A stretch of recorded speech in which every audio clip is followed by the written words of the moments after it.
Hello students, आज हम पढ़ेंगे सिविक्स का chapter what is democracy and why democracy, page number 35 और 2.4 जो हेडिंग है आपका 2.4 ब्रॉडर मीनिंग ऑफ डेमोक्रेसी। अभी तक हमने डेमोक्रेसी के बारे में काफ़ी डिटेल जो है पढ़ी है। कम से कम हमें क्या है, इसकी मिनिमल कंडीशंस क्या होनी चाहिए वो तो आपको पता ही चल चुकी हैं डेमोक्रेटिक गवर्नमेंट की। ठीक है, तो अब इसका और ज़्यादा ब्रॉडर मीनिंग क्या हो सकता है डेमोक्रेसी का। ठीक है, डिटेल में और ज़्यादा हम इसको पढ़ने की कोशिश करेंगे थोड़ा सा। In this chapter we have considered the meaning of democracy in a limited and descriptive sense. हमने इस चैप्टर के अंदर जो डेमोक्रेसी का मीनिंग है उसके बारे में पूरा कंसीडर करके उसको लिमिटेड और जितने भी डिस्क्रिप्टिव उसकी सेंस हो सकती थी, डिटेल में जितना भी हम उसके बारे में पढ़ सकते थे वो हमने पढ़ा है। We have understood democracy as a form of government. हमने समझा है कि डेमोक्रेसी जो है एक गवर्नमेंट की फॉर्म है। This way of defining democracy help us to identify a clear set of minimal feature that a democracy must have। अब इस तरह से हमें जो है, इस तरीके से हमें डेमोक्रेसी को डिफ़ाइन करने से किस चीज़ में हेल्प मिलती है, क्या समझने में कि हमारे पास कि मिनिमल फीचर्स क्या है डेमोक्रेसी के और क्या होने चाहिए वो हमें पता चलते हैं। अभी कम से कम ये फीचर्स तो डेमोक्रेसी के होने ही चाहिए, इसके बारे में हमें पता चलता है। The most common form that democracy take in our time is that of a representative democracy। अब हमारे टाइम में क्या है जो मोस्ट कॉमन फॉर्म है डेमोक्रेसी की, वो है रिप्रेजेंटेटिव डेमोक्रेसी। ठीक है, जिसके अंदर हम अपने जो रिप्रेजेंटेटिव्स हैं उनको चुनते हैं। तो ये रिप्रेजेंटेटिव डेमोक्रेसी फॉर्म जो है ये प्रेजेंट में है। You have already read about this in the previous class. पिछली क्लास में भी तुमने इसके बारे में पढ़ा, डेमोक्रेसी के बारे में। In the countries we call democracy, countries जिनको कि हम डेमोक्रेसी कहते हैं, all the people do not rule, सभी लोग उस पर रूल नहीं करते। भाई यूँ कहते सभी के सभी लोग उस पर रूल कर रहे हैं, नहीं। A majority is allowed to take decision on behalf of all the people.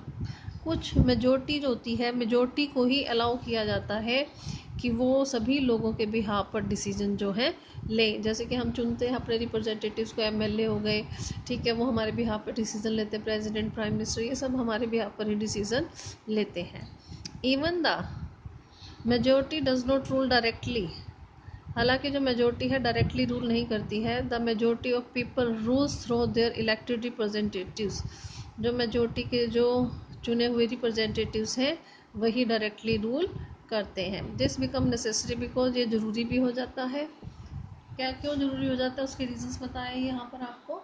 First reason क्या है, modern democracies involve such a large number of people that it is physically impossible for them to sit together and take a collective decision। अब जो modern democracy है इसके अंदर बहुत संख्या में लोग जो हैं वो जुड़े हुए होते हैं, तो लेकिन अभी फिजिकली पॉसिबल नहीं हो पाता कि इन सब लोगों को हम इकट्ठा एक साथ बिठाएं, इकट्ठा करके, ठीक है, तो और वो मिलकर एक डिसीज़न ले पाएँ। इतने ज़्यादा, जितने बहुत ज़्यादा लोग होंगे तो मिलकर एक डिसीज़न नहीं ले सकते। कोई कोई कुछ डिसीजन लेगा, कोई कुछ डिसीजन लेगा।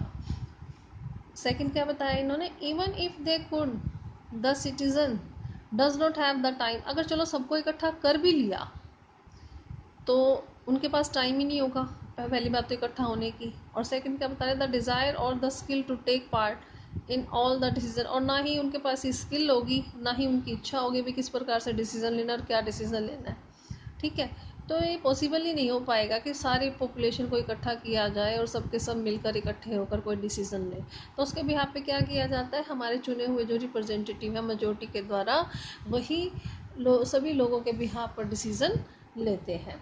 This give us a clear but minimal understanding of democracy. इससे हमें एकदम से क्लियर लेकिन मिनिमल अंडरस्टैंडिंग, मतलब डेमोक्रेसी के बारे में कम से कम हम जान पा रहे हैं कि क्या है democracy. This clarity help us to distinguish democracies from non democracies.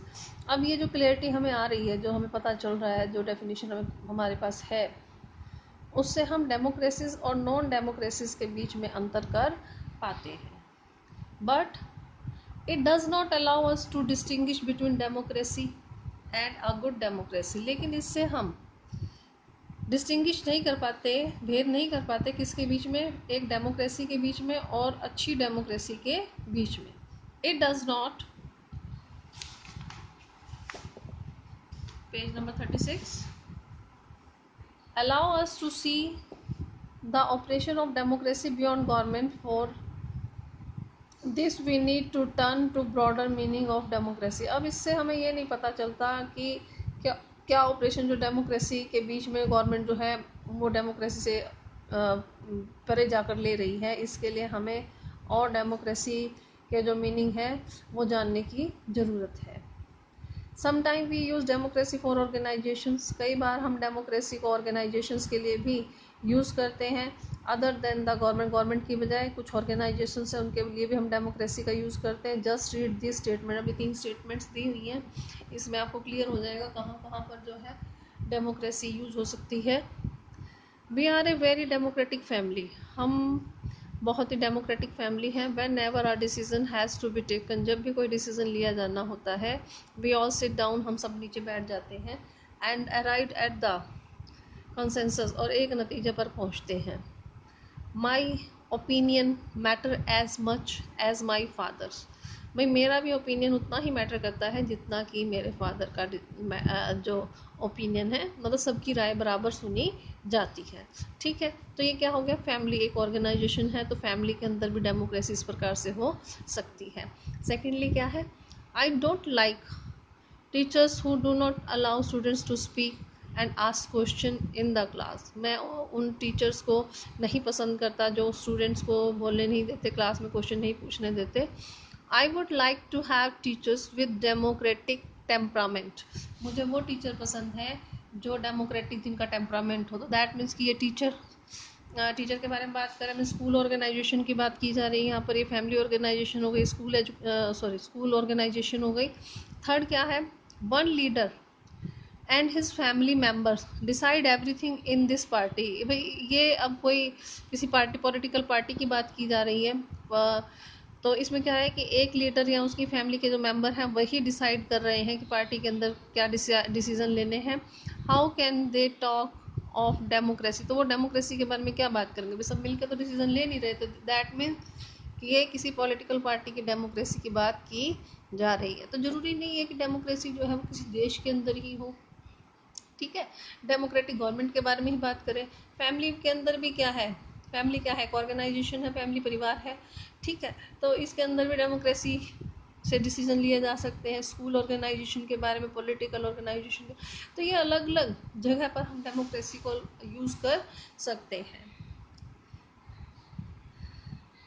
These way of using the word democracy go back to its basic sense of the method of taking decision।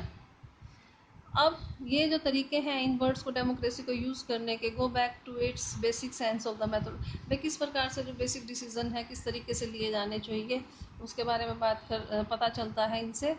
A democratic decision involve consultation, अब जो democratic decision होगा उसमें किस चीज़ का involvement होगा, consultation, जो भी है मतलब मिलजुल के कंसल्ट करके फैसला लिया जाएगा।